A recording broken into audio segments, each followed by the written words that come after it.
Hello friends, today we are discussing about class 12.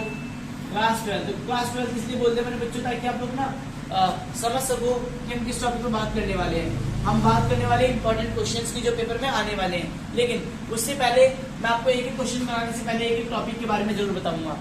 My grandmother house इस chapter के अंदर है क्या और इस चैप्टर के अंदर हम क्या करने वाले। देखो, जिन बच्चों को एनालिसिस की बुक मिल गई है वो तो ठीक है, जिनको बुकें नहीं मिली है वो लोग मेरे यूट्यूब चैनल के थ्रू क्वेश्चन लिख सकते हैं और आंसर गूगल पे मिल जाएंगे। फिर भी अगर आंसर नहीं मिलते हैं तो स्टोरी सुन लोगे तो आप आंसर लिख सकते हो। लास्ट टाइम बच्चों को डाउट थे सर क्वेश्चन के बाद आंसर कहाँ से लिखे। आंसर आप लोगों को गूगल से लिखने हैं। अगर आपको गूगल नहीं मिलता तो बुक है बच्चों, बुक से लिख लेंगे। और एटलीस्ट अगर आप लोग आंसर नहीं लिख रहे हैं तो कहानी समझ लीजिए, क्योंकि पेपर में आपको सेम क्वेश्चन आने वाला नहीं होता है तो आपको आंसर कई बार बनाने पड़ते हैं। बट ये जो क्वेश्चन लिखवा रहा हूँ, अगर आपने ये लिख लिया, इसका आंसर लिख लिया तो आप लोग सबके आंसर बना लोगे। देखो, मैं सेम बुक से देख के लिख रहा हूँ तो आप लोग समझ सकते हैं कि बुक कितनी इंपॉर्टेंट है। और जिन बच्चों को बुक नहीं मिल रही है, जिन बच्चों को बुकें नहीं मिली है या कोई दिक्कत है, वो क्या करेंगे, नेक्स्ट टाइम से एडमिशन मेरे पास से करवाएंगे, उन्हें बुकें मिल जाएंगे। ठीक है, समझ आया? क्योंकि हम लोग बुकें दे देते हैं। What happened to the house, क्या हुआ उस घर में, after the grandmother dead, मतलब दादी माँ के मरने के बाद। तो कोई क्वेश्चन इस चैप्टर में यही है कि my grand mother house. Totally समझो, आप लोग बच्चों रिलेट कर सकते हो अपनी स्टोरी से।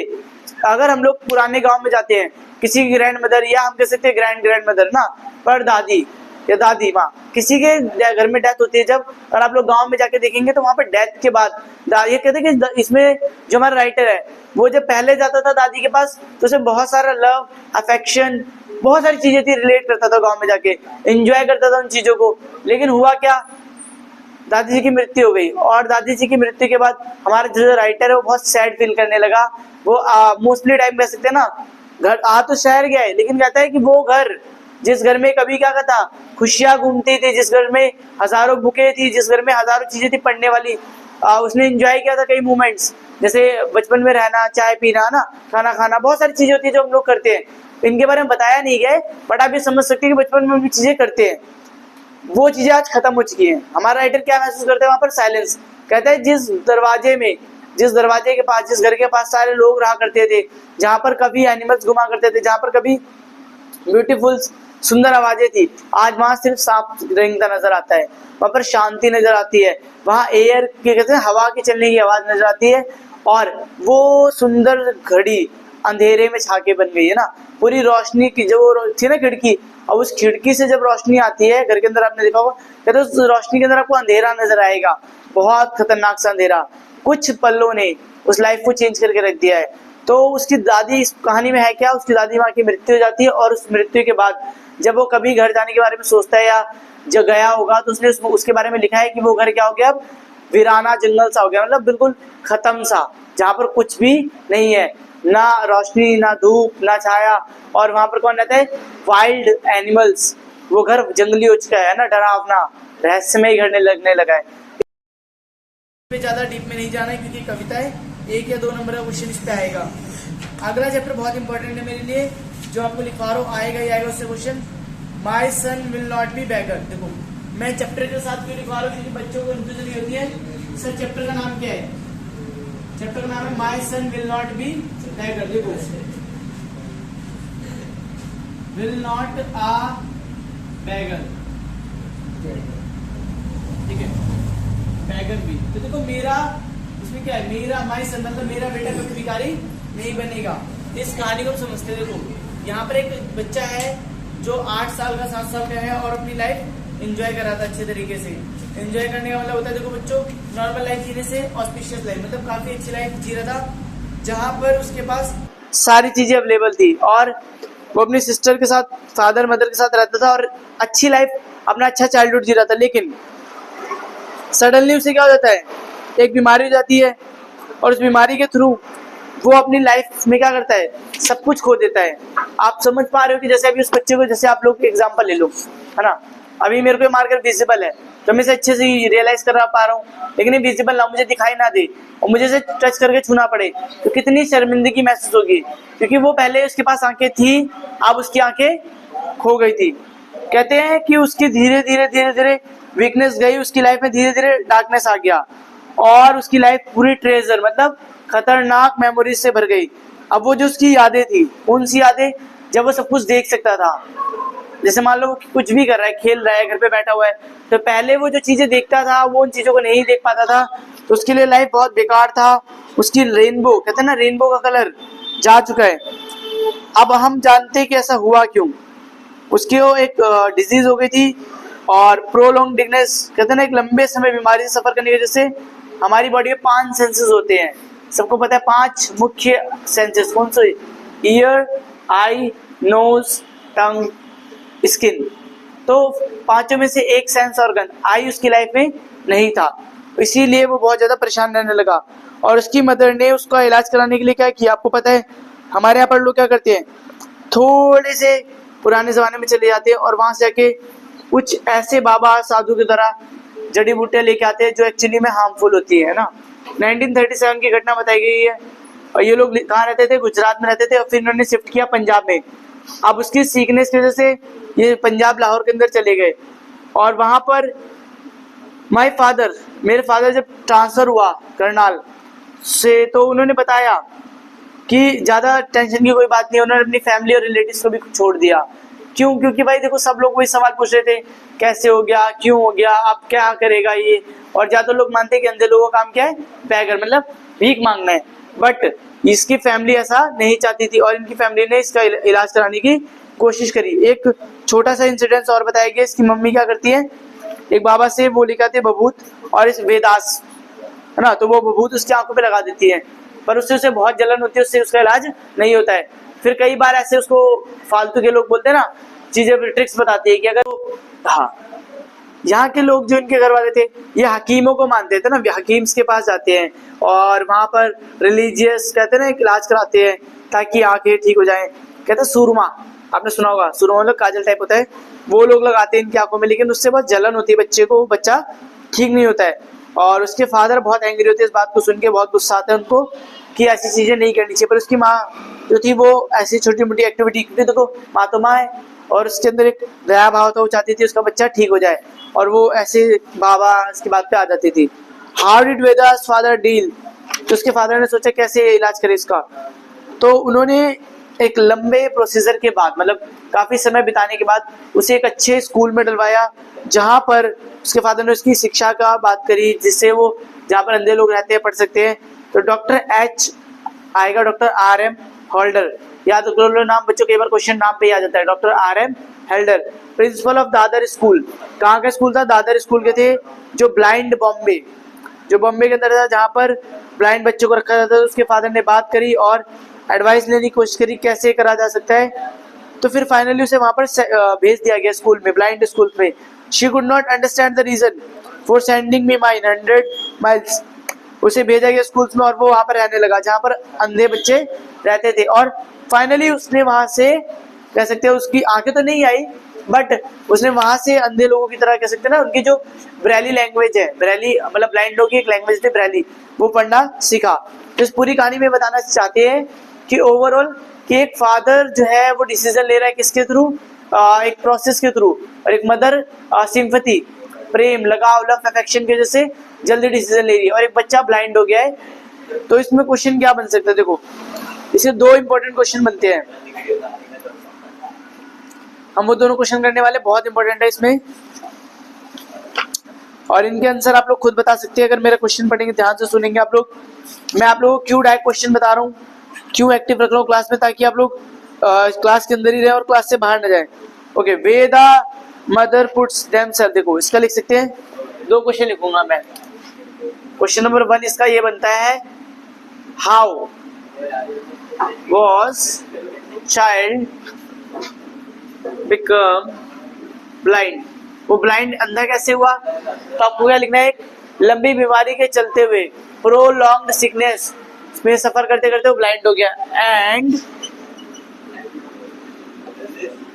And how it's affect, how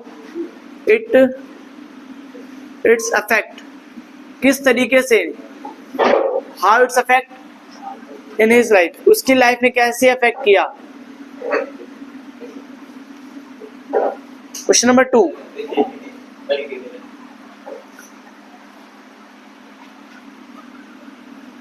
हाँ, नेक्स्ट क्वेश्चन लिखेंगे, what does his family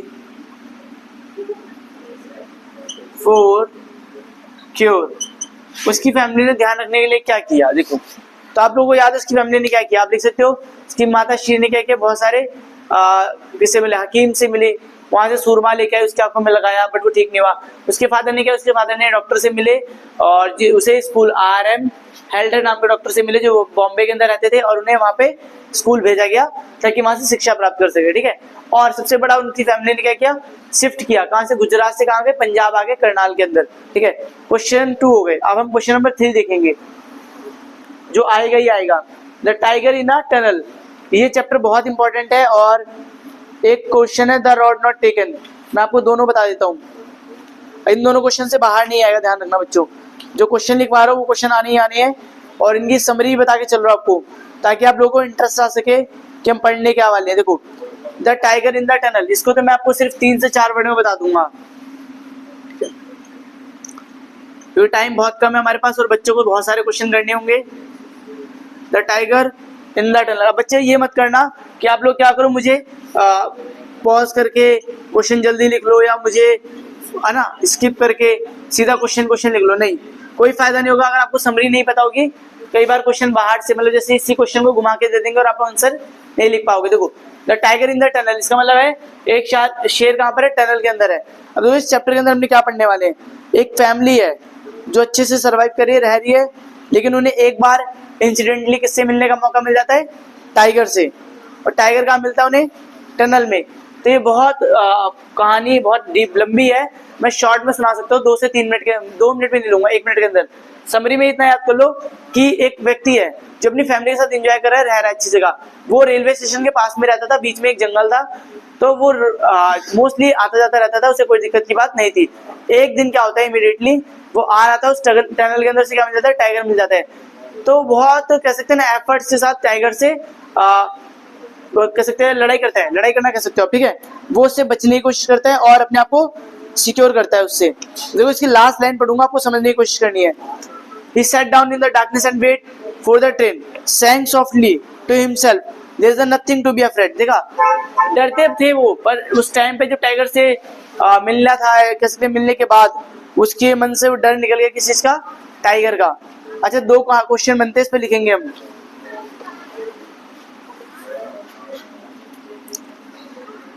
question याद करेंगे, गिव 3 रीजंस। अच्छा, 3 रीजन लिखने, क्यों नहीं डरता था वो।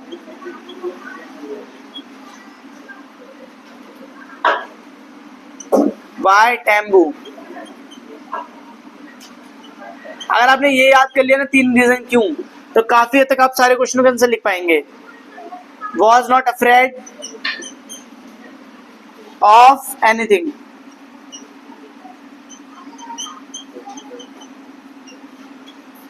ठीक है, एक क्वेश्चन और इसका,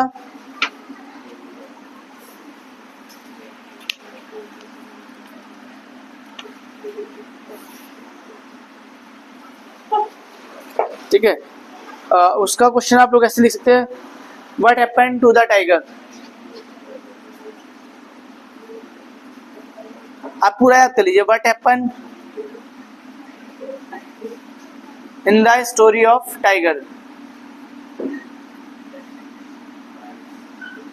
ठीक है, इतना याद कर लोगे। अब देखो इसमें क्या आपको समरी लिखनी पड़ेगी, बिना समरी के गुजारा नहीं होने वाला है।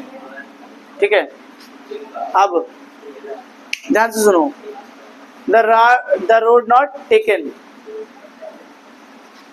The road not taken. देखो, द रोड नॉट टेकन का मतलब क्या है बच्चों, एक रास्ता जो हम चुनने वाले, ठीक है, कौन सा रास्ता हम नहीं चुनेंगे। देखो नेक्स्ट चैप्टर है ये, और जगह कम है और लिखवाना बहुत सारा है हमारे पास, तो मैं पहले तो बता देता हूँ ये क्या है, कविता है, और ये बहुत अच्छी कविता है, इस पर क्वेश्चन आएगा ही आएगा। 2 कविता लिखवाई मैंने, एक कविता ये है और एक ये है। इस पोएम में पढ़ने वाले बच्चों, द रोड नॉट टेकन, ये बहुत इंपॉर्टेंट पोएम है, क्लास 10, 11, 12। अभी हटा देता हूँ बच्चों, क्योंकि क्लास 10 के बच्चों को मैंने कुछ दिन पहले पढ़ाई थी, आप लोगों को याद होगा, क्लास 10 के में भी 12th में भी, दोनों साल ये पोएम आती है, द रोड नॉट टेकन। देखिए, 2 roads diverge in a yellow wood, मतलब दो रास्ते अलग अलग तरीके से जा रहे हैं। अच्छा सोचो आपकी लाइफ में भी 2 रास्ते आते हैं बच्चों। अब ये वो रास्ते कौन से, देखो एक रास्ता है आप पढ़ लो या दूसरा आप काम करना शुरू कर दो, ठीक है।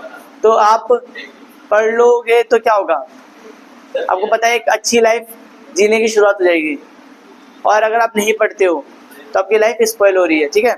लेकिन यहाँ पर बताते हैं 2 roads diverge in a yellow wood and sorry I could not travel both because हमारा राइटर कहता है सॉरी कहना चाहूंगा बच्चों मैं, क्योंकि मैं दोनों पे ट्रैवल नहीं कर सकता हूँ। And he one travel long I stood look down as far as I could, कहता है 2 रोड है, एक रोड बहुत लंबा जा रहा है, एक रोड छोटा दिख रहा है, और then took the adjust as fair and having perhaps the better clips, मैं सोचता हूँ कौन सा रास्ता चुनूं, कौन सा सही है, बिकॉज इट वॉज ग्रेजी, एक रास्ता है जिसपे घास है, एक रास्ते पे पूरी घास उखड़ चुकी है। देखो जिसपे घास, इसका मतलब क्या, उस रोड पे बहुत कम लोग गए हैं, जिसपे बहुत सारे लोग गए हैं वो क्या होगा, घास उखड़ जाएगी।